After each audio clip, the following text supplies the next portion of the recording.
Perkenalkan, nama saya Devi Julia Desarini, nomor induk mahasiswa 2508 1020 1021. Saya dari Fakultas Ekonomi dan Bisnis, Program Studi Manajemen. Perkenalkan, nama saya Egy Isabella dengan nomor induk mahasiswa 2508 1020 22. Saya dari Program Studi Manajemen.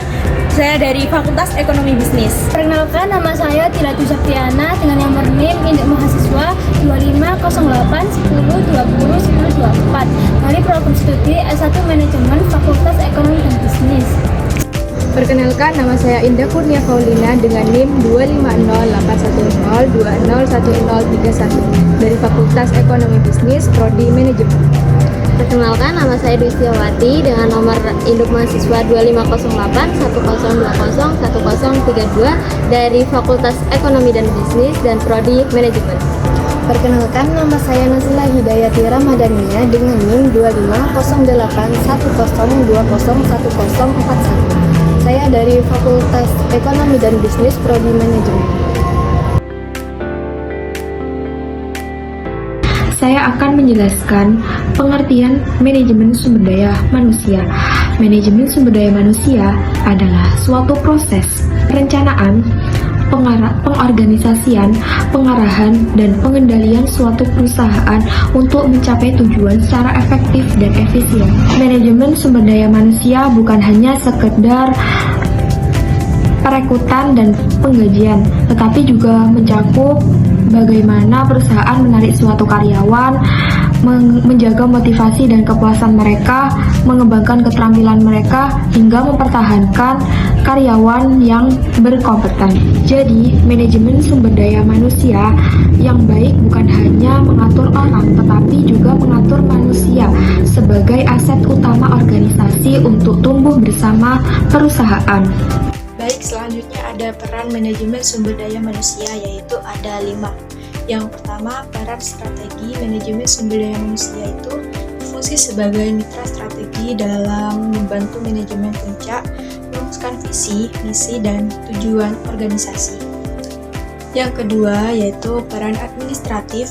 Manajemen sumber daya manusia juga berperan dalam kegiatan administratif yang berkaitan dengan pengelolaan pegawai seperti pencatatan data karyawan, absensi, penggajian, tunjangan, serta kepatuhan terhadap peraturan ketenagakerjaan. Yang ketiga yaitu peran operasional. Dalam aspek operasional manajemen sumber daya manusia yaitu bertanggung jawab atas proses rekrutmen dan seleksi karyawan, pelatihan dan pengembangan penilaian kinerja, hingga pemberian penghargaan dan kompensasi.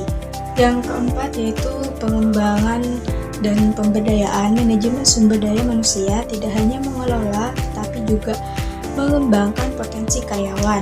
Dan yang kelima yaitu peran sebagai agen perubahan organisasi, yaitu akan selalu menghadapi perubahan baik dari sisi teknologi, pasar maupun budaya kerja. Peran manajemen sumber daya manusia ada 3.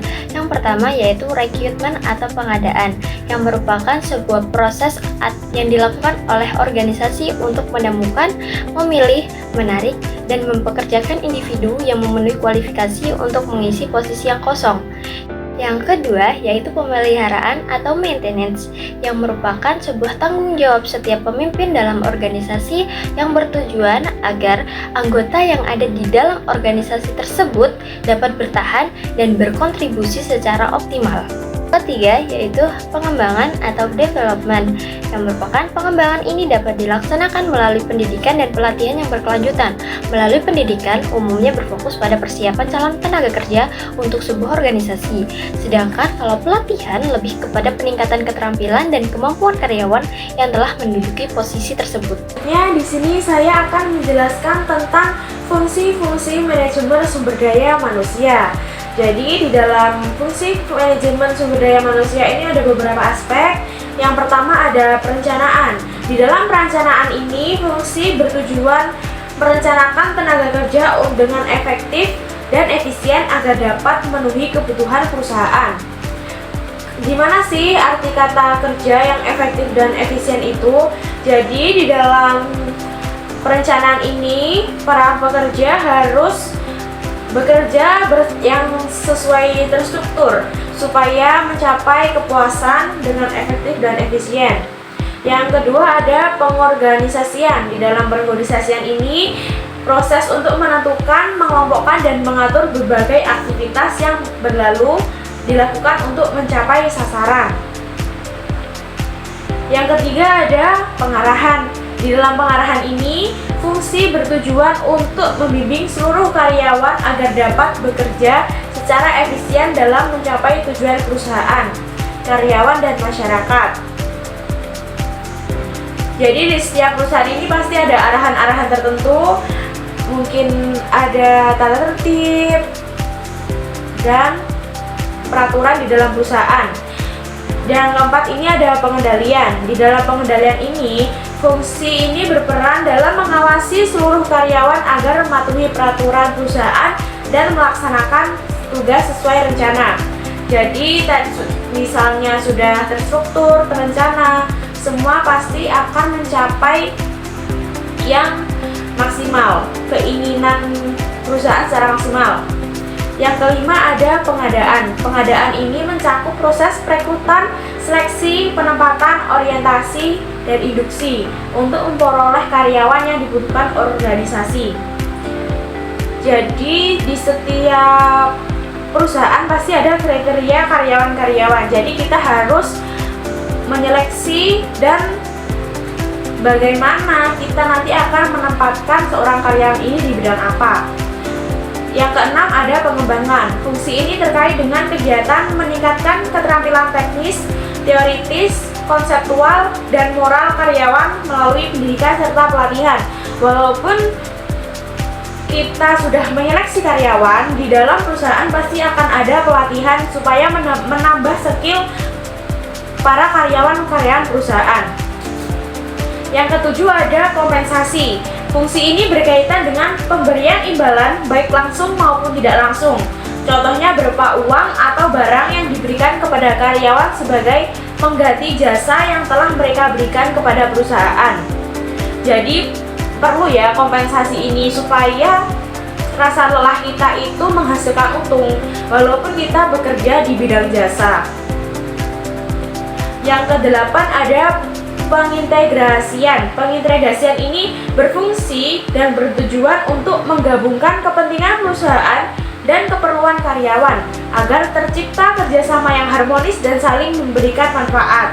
Jadi pentingnya setiap karyawan ini memiliki hubungan yang harmonis, yaitu biar menambah kerukunan antara karyawan dan menciptakan kenyamanan supaya bermanfaat kepada semua karyawan-karyawan dan lingkungan. Yang kesembilan, pemeliharaan. Pemeliharaan berfokus pada upaya untuk menjaga atau meningkatkan kondisi fisik, mental, dan loyalitas karyawan sehingga mereka dapat bekerja sama hingga masa pensiun. Bagaimana kita memelihara dan meningkatkan kondisi fisik? Kalau kita sakit pasti kita tidak bisa bekerja dengan baik dan kita memiliki tekanan mental sendiri, kita juga tidak bisa bekerja dengan baik. Jadi maka dari itu kondisi fisik, mental, loyalitas karyawan itu penting karena untuk memaksimalkan pekerjaan karyawan. Yang ke-10 ada kedisiplinan. Jadi kedisiplinan ini juga sangat penting teman-teman di dalam fungsi manajemen sumber daya manusia karena fungsi ini merupakan faktor penting untuk mencapai tujuan. Tanpa adanya disiplin yang baik, sulit untuk mencapai tujuan secara optimal. Jadi, disiplin itu sangat penting ya. Tidak hanya di dalam perusahaan saja, kita sendiri di dalam dunia perkuliahan itu juga harus disiplin. Misal, baik, di sini saya akan menjelaskan tentang pendekatan yang ada di dalam manajemen sumber daya manusia. Yang pertama ada pendekatan konvensional atau kita sebut dengan mekanisme, yaitu pendekatan yang menganggap bahwa sumber daya manusia itu hanya sekedar salah satu faktor produksi dan tenaga kerjanya adalah mesin, yaitu untuk bekerja lebih produktif lagi. Baik, yang kedua ada pendekatan paternalis. Pendekatan paternalis merupakan perbaikan pendekatan dari konvensional yang suatu konsep menganggap bahwa manajemen adalah sebagai untuk melindungi karyawannya.